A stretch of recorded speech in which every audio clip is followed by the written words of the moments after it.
오늘도 예배하는 자리 가운데 임재하시는 하나님을 우리가 찬양하고 또 믿고 임재를 경험하는 그런 은혜가 있기를 축복합니다. 하나님 앞에 예배하는 것, 이것은 우리가 이 땅에서뿐만 아니라 천국에 가서도 영원히 해야 될 일이기 때문에 예배가 생활화 안 되면 아마도 천국 가서도 힘들 겁니다. 예배를 사모하고 예배가 우리의 가장 중요한 삶이 될 때 천국에서도 정말로 복된 영원한 삶을 주님과 함께 살아가게 될 줄로 믿습니다. 이 시간이나 또 어느 곳에 있든지 우리가 예배를 꼭 소홀히 하지 않고, 지금 세계적인 현상이기 때문에 우리가 할 수는 없지만 이런 기회를 통해서 하나님을 더 대면하고 가까이 하는 그런 기회가 되어질 수 있기를 우리가 기도하고 소원할 수 있기를 바랍니다. 우리가 지난주에 한 부자 청년이 예수님께 찾아왔습니다. 예수님, 어떻게 하면 영생을 얻을 수 있습니까? 이 청년은 청년이었고 젊음을 가진 사람이었고 또 부자, 물질을 가진 사람이었고 또 누가복음에 보면 공회의원이었다. 그러니까 명예도 가지고 어떻게 보면 권세도 가지고 세상에 가질 거 다 가진 사람이 예수님께 찾아와서 어떻게 하면 영생을 얻을 수 있습니까? 세상의 거 다 누리고 얻은 그 청년이 이제는 영생에 관한 문제도 주님께 이제 질문하는 것을 볼 수가 있습니다. 그럴 때 예수님께서 뭐라고 그랬어요? 네가 계명을 지키라.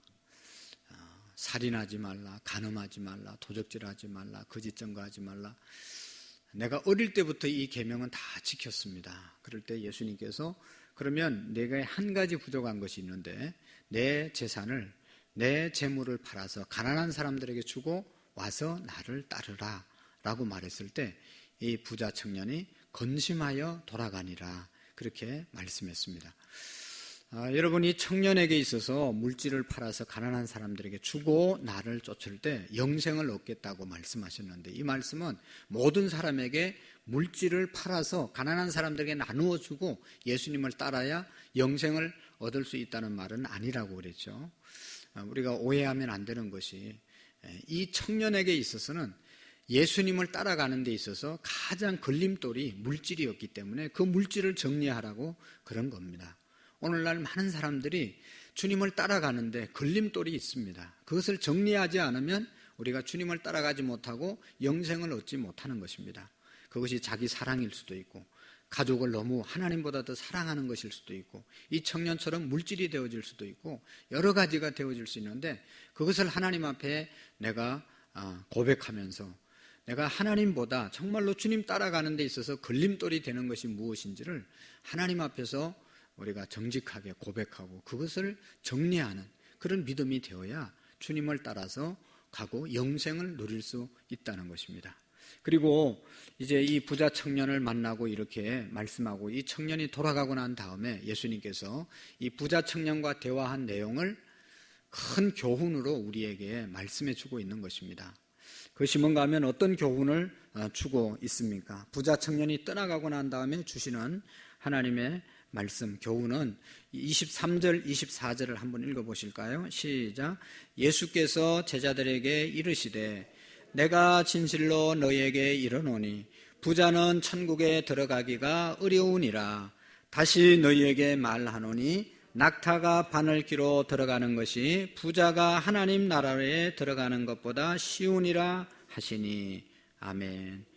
이 부자 청년과의 대화를 마치고 난 다음에 예수님께서 주시는 교훈이 뭐죠? 부자는 천국에 들어가기가 어려우니라. 부자가 천국에 들어가는 것은 어려우니라. 그리고 그 비유를 낙타가 바늘기로 들어가는 것처럼 어렵다 말씀하고 있습니다. 이 부자 청년이 돌아가서 오지 않았잖아요. 구원받지 못했잖아요. 그러니까 예수님께서 부자는 정말로 구원받기가 어렵다, 그렇게 말씀을 했습니다. 예수님께서 아주 강조해서 2번이나 말씀을 합니다. 들어가기 어려우니라 라고 말씀하면서 비유까지 들어서 왜 어려운지 말씀을 하고 있는 것을 볼 수가 있습니다. 부자가 천국 가는 것은 참으로 어렵다는 것입니다.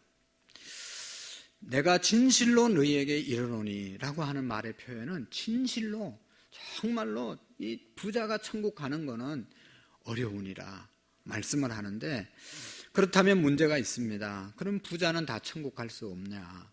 예? 오늘 우리 다 여기 부자들만 오셨잖아요.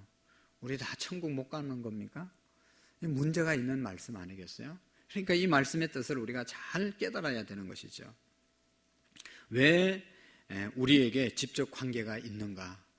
다 우리는 부자 되고 싶고 이미 부자 된 사람도 있고 부자를 싫어하는 사람은 부자 되기 싫어하는 사람은 아무도 없단 말이죠. 그럼 결국은 부자가 되면 천국, 우리가 가야 될 천국에 가기가 어려우니까 이 말씀의 뜻이 뭔지를 우리가 제대로 이해를 해야 되는 것이죠. 이런 갈등이 제자들에게도 말씀을 듣다 보니까 있는 거죠. 그래서 제자들이 우리가 하고 싶은 질문을 대신해 줍니다. 25절을 한번 읽어보실까요? 시작. 제자들이 듣고 몹시 놀라 이르되 그렇다면 누가 구원을 얻을 수 있으리까? 아멘. 우리가 던져야 될 질문 아닙니까?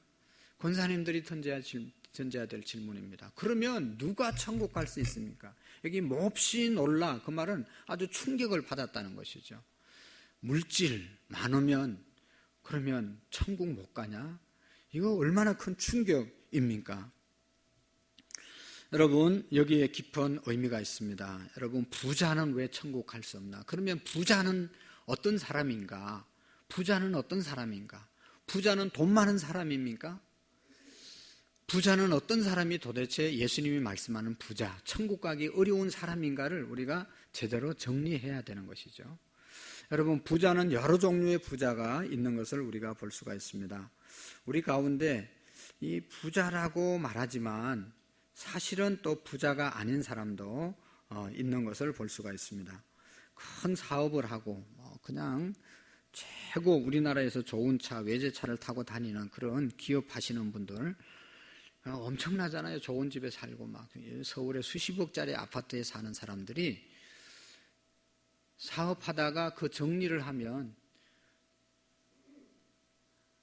우리보다 돈이 없는, 가지고 있는 것보다 빚이 훨씬 더 많은 사람들이 좋은 차 타고 좋은 집에서 좋은 옷 입고 좋은 이렇게 음식을 먹고 즐기는 사람들이 있습니다.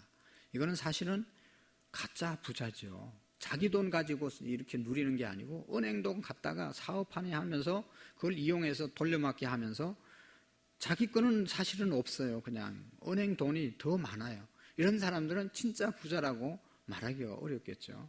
그러니까 우리는 사실 너무 착한 정직한 백성들입니다. 여러분 보세요. 사업하시는 분들이 빚이 얼마나 많은가. 그냥 그 빚으로 계속 나라 돈을 빼서 그렇게 운영하지 않습니까? 그러면서 즐기지 않습니까? 그건 진정한 부자다라고 말하기가 어렵습니다. 또 어떤 사람은 겉으로 보기에는 돈이 없는 것 같은데 속을 들여다보면 또 정리해보면 돈이 엄청 많은 사람들이 있어요. 이런 이제 안산 같은 이런 지역에서 이렇게 농사를 짓는 분들 있잖아요. 그냥 농부하면서 얼마나 막 초라하고 이렇게 막 힘들게 살아요.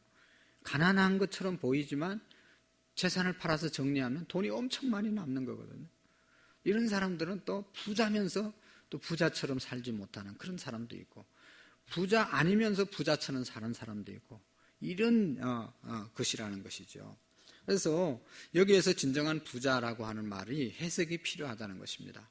여러분, 천국 가기가 어려운 부자는 어떤 부자인가 하면 바로 돈의 위력을 아는 사람, 돈의 위력을 알고 돈의 가치를 아는 사람이라고 말할 수 있습니다.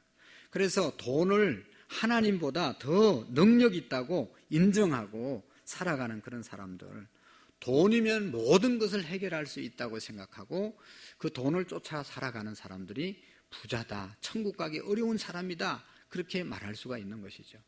여러분, 요즘 세상은 돈이면 유전무죄라는 그런 말도 있잖아요. 돈만 있으면 법도 자기 마음대로, 죄도 죄가 안 되게 만들 수 있는 것이 바로 이 세상이다. 중국도 북한도 공산주의자들도 돈 있으면요 다 해결된다는 것입니다. 그 어마어마한 권력도 돈으로 좌지우지할 수 있는 그런 이제 세상인 것입니다. 돈을 주면 안 될 일이 없다. 이것은 바로 돈의 힘을 아는 사람들, 돈이 권력보다 훨씬 더 능력이 있다고 생각하고 또 돈으로 예수님도 구원도 믿음도 살 수 있다고 생각하는 사람들, 이런 사람들이 부자라는 말이죠. 여러분, 우리 한번 말씀을 찾아보겠습니다. 이제 마태복음이니까 성경을 앞으로 좀 넘겨서 마태복음 6장 24절 예수님이 하시는 말씀을 한번 우리 찾아보겠습니다. 다 같이 마태복음 6장 24절 말씀, 마태복음 6장 24절 시작. 한 사람이 두 주인을 섬기지 못할 것이니 혹 이를 미워하고 저를 사랑하거나 혹 이를 중히 여기고 저를 경히 여김이니라. 너희가 하나님과 재물을 겸하여 섬기지 못하느니라. 아멘. 이 말씀에는 돈이 하나님 못지않게 능력을 발휘할 수 있다는 그런 의미가 담겨져 있습니다. 그래서 하나님을 섬기든지 재물을 섬기든지 둘 중에 하나를 선택해야 한다는 것이죠. 돈도 섬기고 돈도 많이 갖고 하나님도 갖겠다, 그것은 있을 수가 없다는 것이죠. 세상에서 가장 힘이 있는 힘이 있는 것, 그것은 누가 뭐라고 그래도 돈이라고 그렇게 생각하는 사람들이 많습니다. 그런데 예수님께서 마가복음 8장 36절 37절의 말씀에 보면 이런 말씀을 하고 계십니다. 찾지는 않겠지만 잘 들어보시기를 바랍니다. 사람이 만일 온 천하를 얻고도 제 목숨을 잃으면 무엇이 유익하리요? 사람이 무엇을 주고 제 목숨을 바꾸겠느냐? 라고 말씀하고 있습니다. 여러분, 여기에서 온 천하라는 말은 물질의 세계를 뜻하는 것이 아니겠습니까? 그렇지만 아무리 물질이 많아도 창고에 모든 것을 갖추고 있어도 내 생명, 그것을 대신할 수 있겠냐? 물질이 최고라고, 물질이 최고의 신이라고 생각하지만 내 생명을 주고는 바꾸지 못할 것이다. 여러분, 돈을 얼마를 주면 목숨과 바꿀 수 있겠어요? 그렇지만 여러분, 실제는 그렇지 않습니다. 얼마나 많은 사람들이 이 물질이 얼마나 놀라운 능력을 가지고 있는지, 사람들이 자기 생명을 주고라도 물질을 택하려고 하는 그런 사람들이 있습니다. 여러분, 잘 보세요. 안 그런 것 같지만 그냥 좀 쉬어야지 된다고 그래도 또 돈을 벌기 위해서 나가는 사람들이 있어요. 그러니까 죽어가면서도 돈을 벌려는 것이 인간의 이제 본성인 것을 볼 수가 있습니다. 생명이 죽는 줄 알면서도 돈 버는 그러한 나쁜 짓을 하는 사람들이 있지 않습니까? 그 짓을 하면 돈은 많이 벌지만 죽는데 결국은 그래도 돈 때문에 그 해서는 안 될 일들을 하는 그런 사람들이 있다는 것이죠.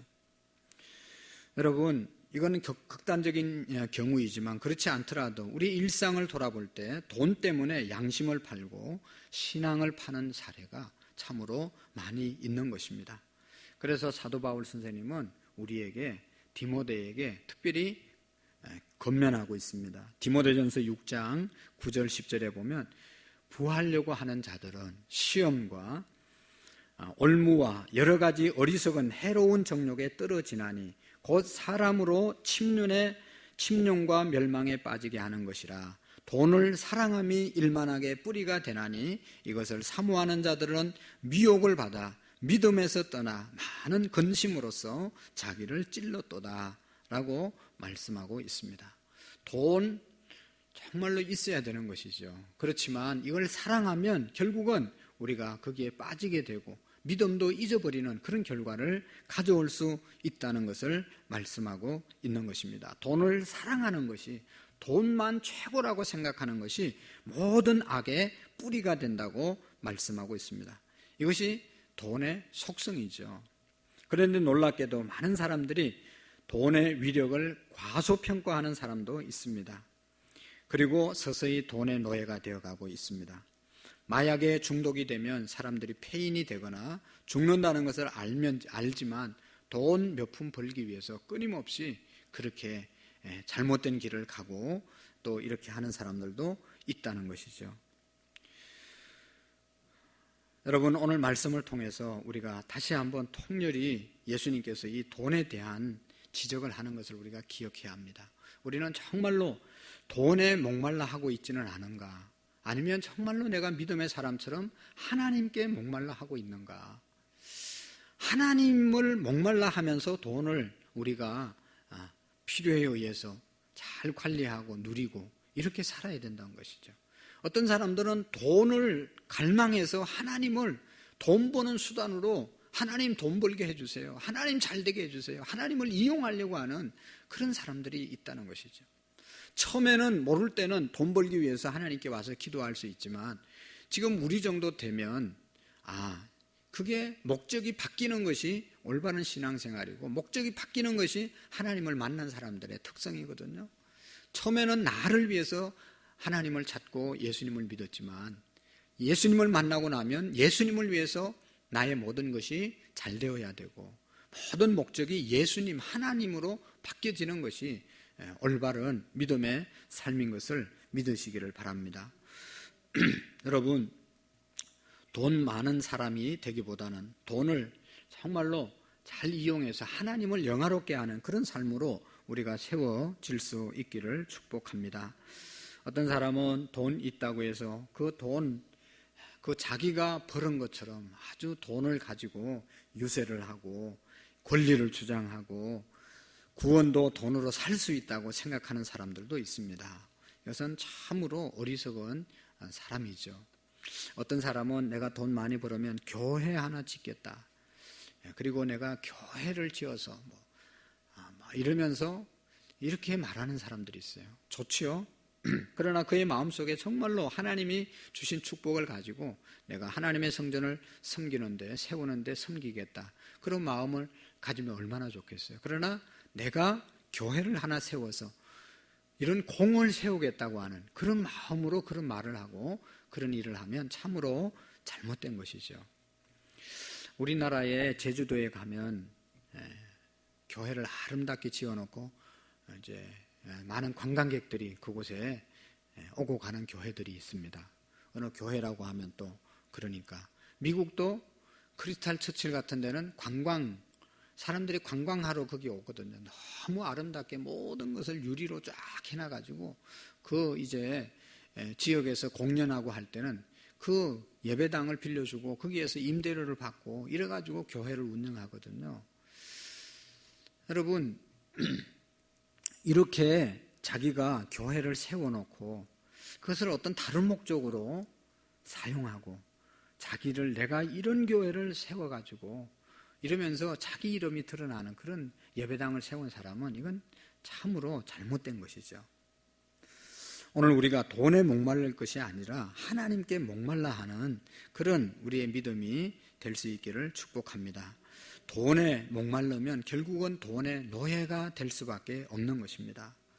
많은 사람들이 돈의 노예가 안 된 것처럼 그렇게 자기를 숨기고 살아가지만 돈의 노예가 되어서 하나님에 대한 갈망보다는 돈에 대한 갈망 때문에 하나님의 일을 열심히 하는 사람도 있을 수 있다는 것입니다. 이건 참으로 잘못된 것이죠. 그래서 이 돈이 하나님보다 더 갈망하는 사람들은 이런 사람들은 부자고 그 사람들은 천국 가기가 어렵다는 것이죠. 그래서 예수님께서 이런 시각에서 말씀을 드렸는데 이 말씀을 받고 부자가 천국 가기가 어렵다. 그 말은 부자는 정의를 하면 돈의 가치를 하나님의 가치보다 더 높게 생각하는 사람, 돈이면 모든 것을 해결할 수 있다고 생각하는 사람들이 부자라는 것이죠. 이런 사람은 천국에 들어가기가 어렵다. 그러니까 제자들이 질문을 하죠. 제자들이 듣고 몹시 놀라 심히 이르되 그렇다면 누가 구원을 얻을 수 있으리까? 라고 제자들이 물었습니다. 그때 예수님께서 이제 말씀을 하시죠. 26절을 한번 읽어보실까요? 뭐라고 대답하시는지 시작. 예수께서 그들을 보시며 이르시되 사람으로는 할 수 없으나 하나님으로서는 다 하실 수 있느니라. 아멘. 여러분, 하나님으로서는 다 하실 수 있느니라. 이것은 모든 면에 적용되는 겁니다. 이 물질 부자가 천국 가게 하는 일뿐만 아니라 모든 일에 하나님은 다 하실 수 있습니다. 믿습니까? 하나님은 다 하실 수 있습니다. 특별히 이제 이 말씀은 인간의 본질로 보면 돈의 위력과 유혹에서 벗어날 인간이 하나도 없다는 것이죠. 아무리 수양을 하고 아무리 도덕 윤리로 탄탄해진 사람이라도 돈 하면 참 약해질 수밖에 없다는 그런 뜻이죠. 그러나 하나님이 할 수 있다는 말은 그럼에도 불구하고, 그런 사람임에도 불구하고 어떤 부자에게는 성령이 임하면 그렇지 않을 수 있다라고 하는 것입니다. 돈이면 최고로 생각했던, 그래서 천국 갈 수 없는 사람도 하나님이 역사하면, 그 마음 바꾸면, 그 마음을 하나님이 바꾸어 주시면 그 생각이 잘못됐다는 것을 깨닫게 되고 하나님을 최고의 가치로 여길 때 그들은 천국 갈 수 있다는 것이죠. 재물보다 하나님을 더 귀하게 여기는 부자가 있다는 것입니다. 물질이 최고가 아니고 하나님이 최고라고 생각하는 부자가 있을 수 있다는 것입니다. 여러분, 그렇지 않습니까? 돈밖에 모르는 사람이 예수님 만나면 변하잖아요. 예수님은 하실 수 있잖아요. 여러분, 부자가 되시기를 축복합니다. 그러나 예수님의 이 말씀을 잘 기억하시기를 바랍니다. 우리가 이 말씀 때문에 일부러 가난해질 필요가 없잖아요. 열심히 일해서 하나님이 주신 지혜로, 능력으로 돈을 많이 벌어야 됩니다. 그러나 돈의 함정에 빠져서는 안 되는 것이죠.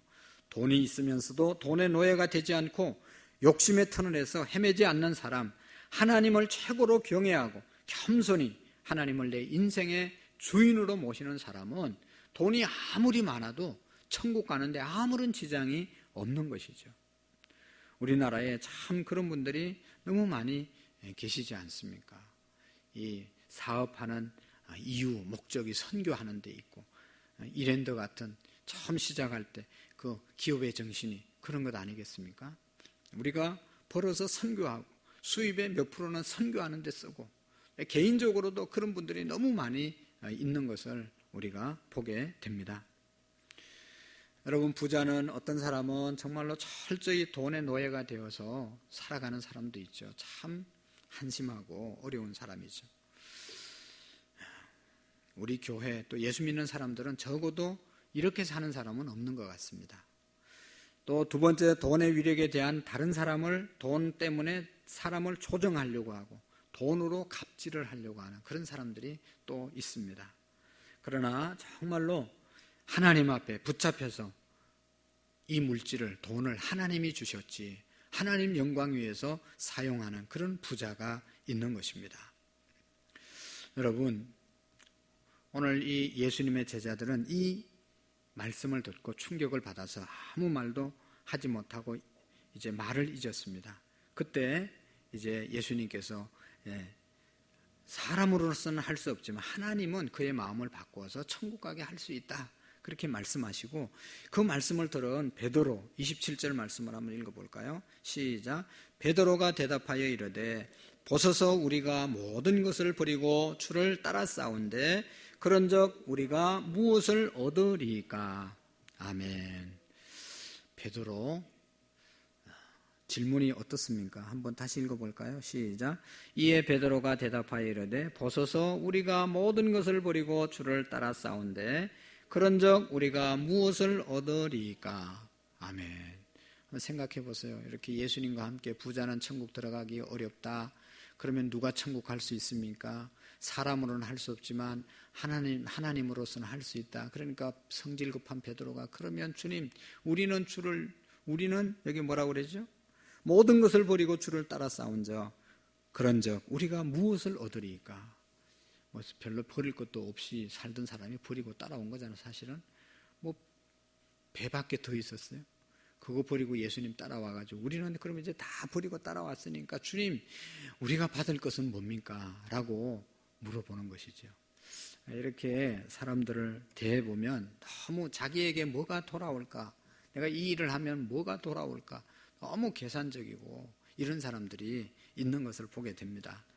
베드로가 어떻게 보면 참 유치한 질문을 예수님께 드리는 것이죠. 바로 전에 베드로는 부자 청년이 고민하며 떠나는 것을 봤습니다. 그 순간 베드로는 우울감에 사로잡힌 거죠. 우리는 적어도 다 버리고 따라왔는데 저거는 그러면서 생각했을지도 모릅니다. 나는 안 떠났는데 하는 그런 생각을 하게 된 것이죠. 그래서 이런 말을 하는 거죠. 주여, 우리는 모든 것을 버리고 주를 따랐으니 우리가 얻을 것이 무엇입니까? 예수님은 이 베드로의 질문이 좀 유치하지만 유치하다 그렇게 말하지 않고 예수님께서 28절 말씀을 하고 있는데 한번 읽어보실까요? 시작. 예수께서 이르시되 내가 진실로 너희에게 이르노니 세상이 새롭게 되어 인자가 자기의 영광의 보좌에 앉을 때에 나를 따르는 너희도 12 보좌에 앉아 이스라엘 12 지파를 심판하리라. 아멘. 우리가 이 말씀을 꼭 기억했으면 좋겠어요. 지금 요한계시록 우리가 하나님 보좌에 몇 보좌가 있었습니까? 주변에 24보좌가 있었죠. 이쪽에 12, 이쪽에 12개, 24보좌가 있었는데 그 보좌에 앉으신 이들은 예수님을 잘 믿다가 먼저 간 우리의 믿음의 선배들이라고 말했습니다. 여기 예수님께서도 말씀을 합니다. 그렇게 베드로처럼 모든 것을 주님을 버리고 끝까지 주님을 다른 사람에게 주시는 보상, 축복, 그것을 분명히 예수님이 말씀하고 있습니다. 예수께서 이르시되 내가 진실로 너희에게 이르노니 세상이 새롭게 되어 주님이 오시면 새로운 세상, 그걸 뭐라고 그랬죠? 새하늘과 새 땅, 다른 말로 신천지. 그래서 신천지가 이 이름을 딴 거예요. 좋은 거는 다 이단이 가져가는. 신천지가 되면 그때 어떻게 된다고 그랬어요? 자기의 인자가 자기의 영광의 보좌에 앉을 때, 예수님께서 이제 보좌에 앉을 때 예수님을 따르는, 나를 따르는 너희도, 예수님을 따르는 너희도, 오늘 우리도 어떻게 된다고 그랬습니까? 12 보좌에 앉아 이스라엘 12 지파를 심판하리라. 이제 주님이 오셔서 새하늘과 새 땅, 신천지가 이 땅 가운데 이루어지면 예수님이 보좌에 앉으시고 그 주변에 우리도 함께 앉아서 이 세상을 안 믿는 사람들을 심판하는 날이 올 것이다. 할렐루야. 이게 정말 얼마나 중요한 말씀입니까?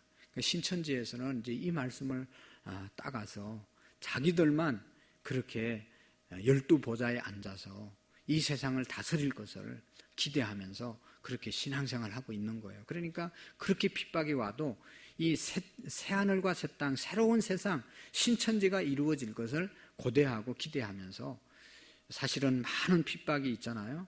신천지가 얼마나 욕을 먹습니까? 그래도 전혀 아랑곳하지 않고 그날만 기다리면서 달려가는 사람들입니다. 그 사람들은 잘못된 그러한 것을 믿지만 우리는 정말로 예수님을 물질보다 하나님을 사랑하고 주님을 위해서 온전한 헌신한 사람의 누려야 될 축복이 이것이라는 것을 우리가 믿고 이 때를 우리가 기대하면서 나갈 수 있기를 바랍니다.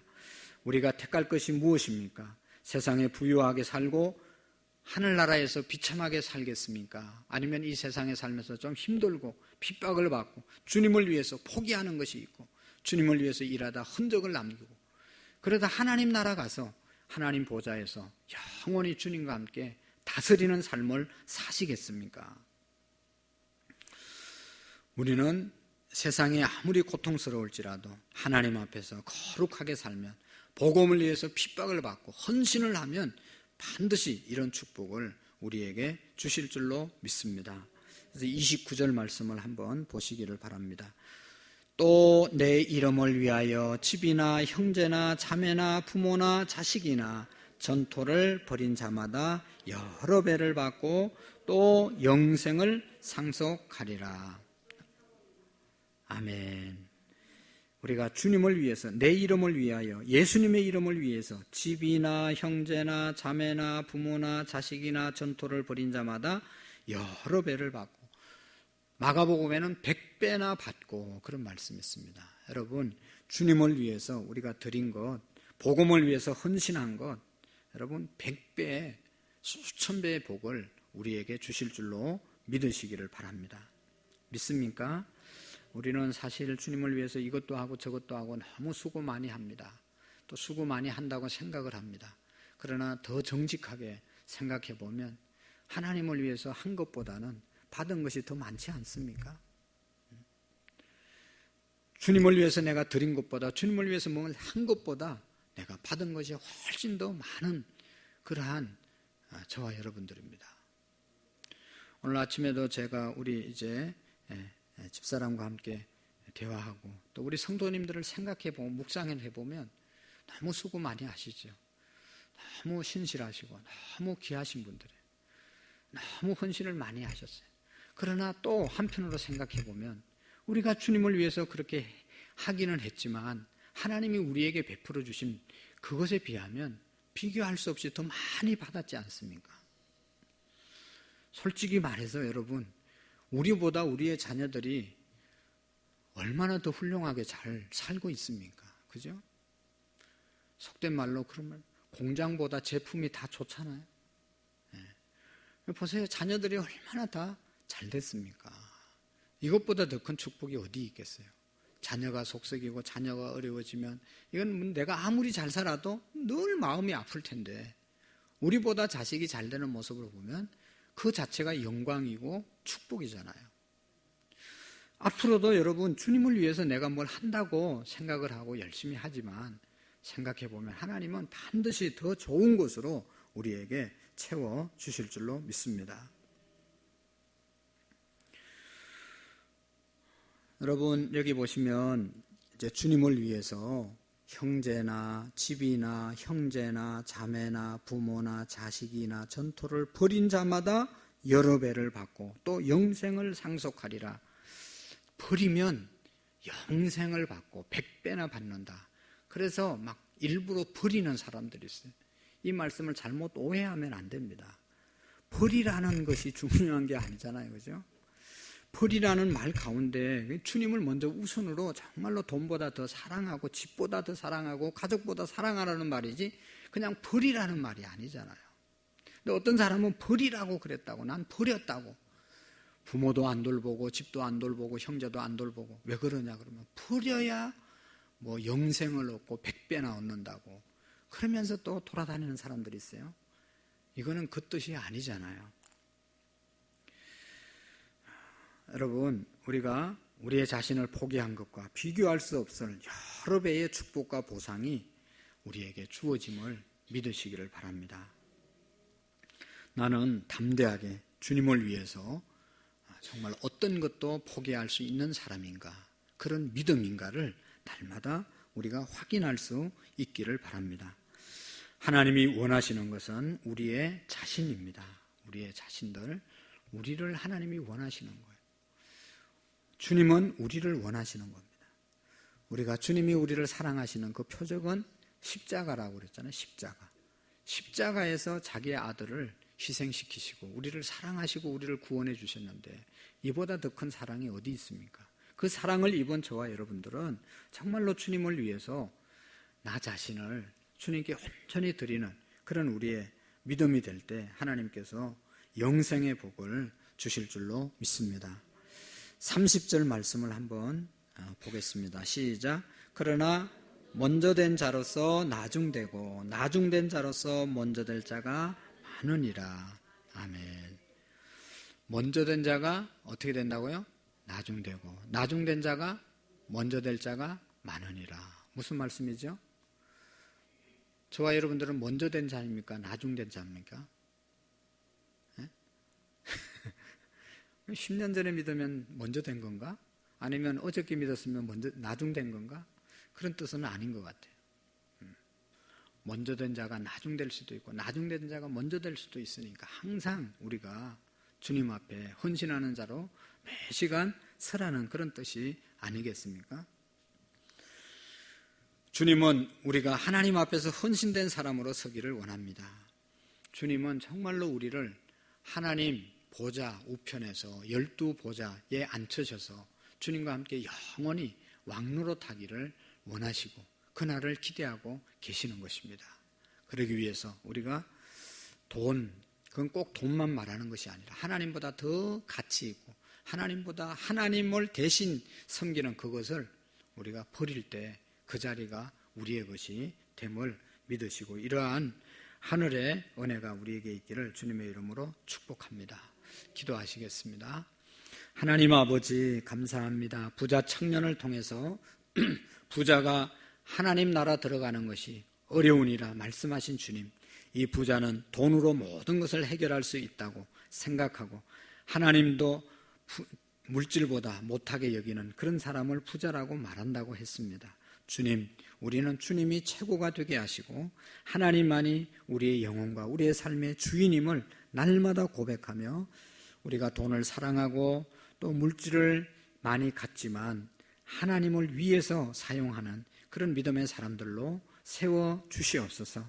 그래서 정말로 주님이 이 땅에 재림하셔서 새로운 세상이 될 때, 새하늘과 새 땅이 이 땅에 펼쳐질 때 하나님과 함께, 예수님과 함께 12보좌에 앉으셔서 왕으로 다스리는 삶을 살아가는 우리 모두가 되게 해 주옵소서. 하나님 아버지, 어느 곳에 있든지 주님께 예배하게 하시고 코로나19를 통해서 우리 모두가 더욱더 신앙이 더 돈독해지는 기회가 될 수 있도록 도와주시옵시고 서로를 격려하며 서로를 축복하며 서로를 돌아보는 우리의 믿음이 되게 해 주옵소서. 이 시간도 직장과 사업장 또 학교 여러 곳에 나가 있는 사랑하는 우리의 가족들, 우리 성도들 하나님께서 천군 천사들로 함께 해주시고 오늘도 좋은 역사가 일어나는 날이 되게 해 주옵소서. 예수님 이름으로 기도하옵나이다. 아멘.